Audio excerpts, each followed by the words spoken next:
Wala nang maraming paligoy-ligoy pa, diretso sa punto na. Maiksi lang ang komentaryo, pero diretso sa punto. Maraming kuro-kuro, may tiwali, may totoo. Dito, sa Puntong Diretso tayo. Punto Diretso. Itong si Marcoleta, hindi pa nga nagsisimula ang hearing ang trial sa Senado. Medyo alanganin na ang mga sinasabi nitong si Marcoleta. Sabi ni Marcoleta, hindi niya daw alam kung anong basis bakit sinusulong yung impeachment na yan. Sabi ni Marcoleta. Kaya pagdating daw niyan sa Senado, malamang ki-questionin na naman ni Marcoleta yung basis pa lang ng impeachment. Parang katulad nung nakaraan, 'di ba? Nung nakaraan nung February, yung impeachment noong 2025, ganun din ang kinuha ni Marcoleta. Kini-question anong basihan ng impeachment. Sabi ni Senate President pro tempore Ping Lacson, gagawin na naman ni Marcoleta yan. Sigurado na. Kaya sinabihan niya daw si Senate President Soto, maghanda. Sabi niya, SP, maghanda ka dyan kay Marcoleta. Ganyan na ang gagawin na naman yan. Ki-questionin na naman kaagad niyan.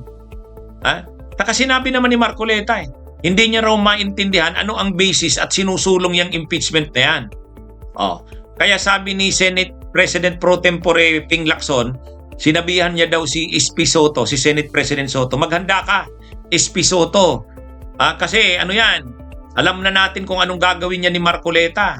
Ki-questionin na naman niya ng impeachment, ang basis ng impeachment. O kaya ngayon pa lang, naghahanda na rin si Soto at si Lacson, nag-aaral na daw sila. Nagsasailalim na sila sa crash course sa criminal procedure para hindi sila maano nito ni Marcoleta. Kasi syempre magiging mayabang yan. Gagamitin ang pagkaabogado niyan. Syempre hindi naman papayag si Lacson at si Soto, ganyan-ganyan na lang. Kahit naman abogado yan si Marcoleta, hindi naman yan papayag si Lacson. Si Lacson pa. Kaya nga ngayon, ang sabi ni Lacson, kung ganyan ang style ni Marcoleta na ang style ni Marcoleta ay ki-questionin ang basis ng impeachment, bakit sinulong ang impeachment ng Kamara? Bakit nakalusot sa Kamara ang impeachment? Sabi ni Senador Ping Lacson, pagka ganyan, sasabihan ko si Marcoleta, dun ka na lang sa defense team. Ba't hindi ka sumama dun sa defense team? Masyadong garapal na yung ginagawa. Alam nyo mga kabunyog, asahan natin na ang mangyayari dito sa impeachment na ito, talagang pag nagkaroon ng trial, ang impeachment, pagdating sa Senado, magiging matindi talaga yan.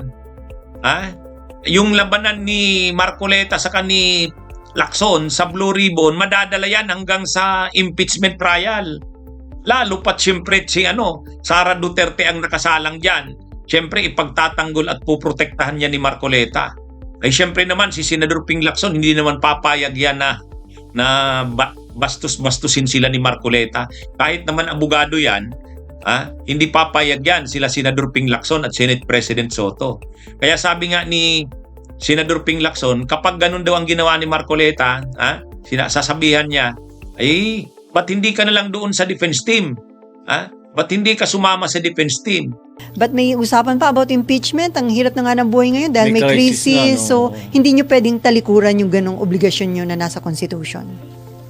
Constitutional duty ang nakalagay ng forfeit yun, diniscuss din namin yun Anong gagawin pagka dumating dyan? Wala tayong choice forfeit So, meron nga kami isang kasama sa minority, nagpapahayag na babarahin niya na hindi pa nagsisimula trial magkukusya na ng kung ano. Sabi ko kay SP, pagandaan mo na rin yan. Sabi ko, may nakausap ako ng isang retired justice, anong pinakamagandang argument kung sakaling meron na naman manggulo para i-question yung naging basis ng impeachment o yung articles, simple lang, one word lang yung sagot Ano po? Constitution. Pero hindi tama na may senador na this early kino-question na po yung testigo. Hindi, meron. Hindi. Narinig na rin natin yun. Pero yung sasabi ko yung senador na naghahanda na raw siya para bago raw magsimula yung trial, paghahandaan na Yung kukwestiyonin niya na yung ano yung naging batayan, ano yung naging basis. Kaya tinimbrihan ko na si SP Soto. Sabi ko, medyo paganda mo ikaw yung presiding. Siyempre, ikaw ang magro-rule. Pwede po ba yun? Binigyan ko na rin sa kanya yung tip. Kaya nga yun ang paghahandaan. Kasi siyempre, hindi naman abogado si Senate SP. President. Ano? Letter M Pero, ba yan, Senator? Oo. Natawa? Ano naman matter of record. Si Senator Marcoleta, meron na siyang pahayag na gano'n eh. Sabi niya, bago magsimula ang trial, kukwestiyonin ko na yung batayan. Anong basis? Talaga. Oh. Nung mapanood ko yung kanyang segment na yon, nagtanong na ako sa kaibigan kong retired justice. Sabi ko, may plano palang ganun eh. Katunayan, nagre-request ka rin ako ng crash course eh.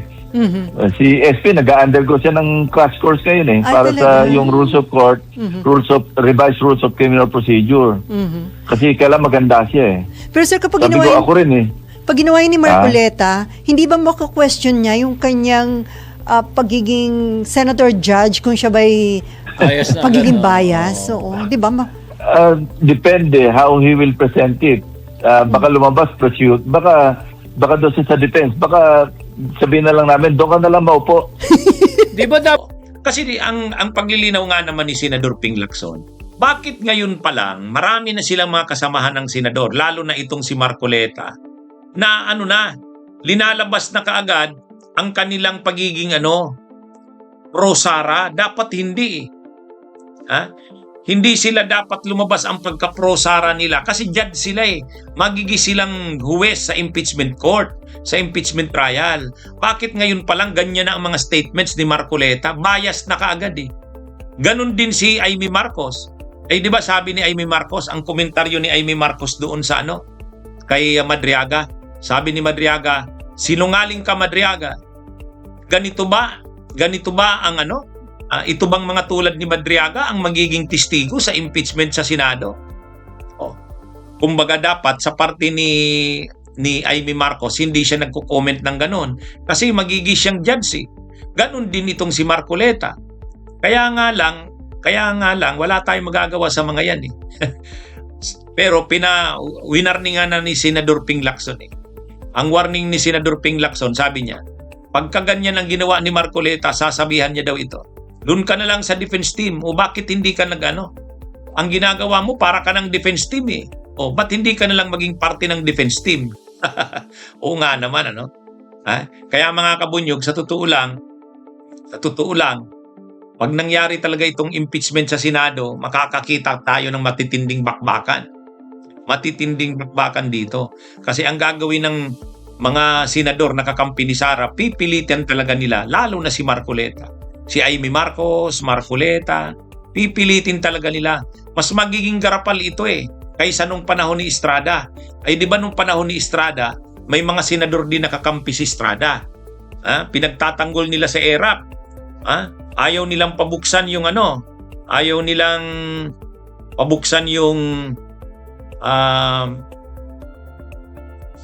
pabuksan yung envelope.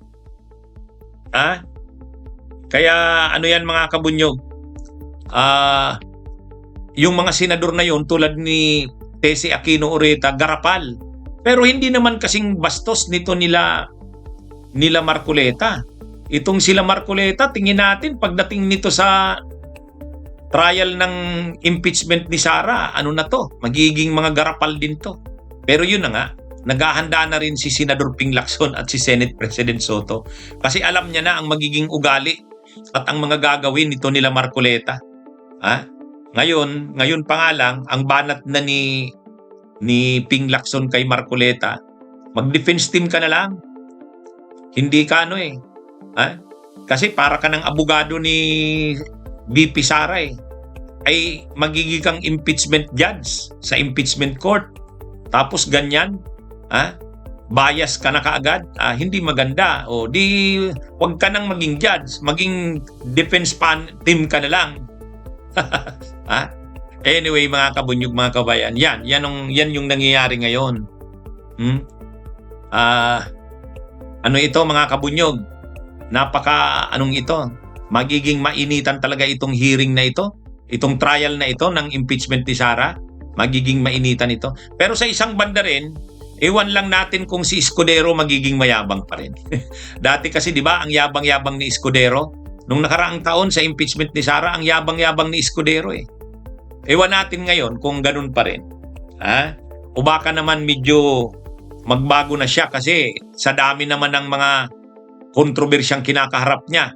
Nakakahiya yung mga kinasasangkutan niya mga anomalya. Tapos ngayon magyayabang pa rin si Escudero sa impeachment ni Sara.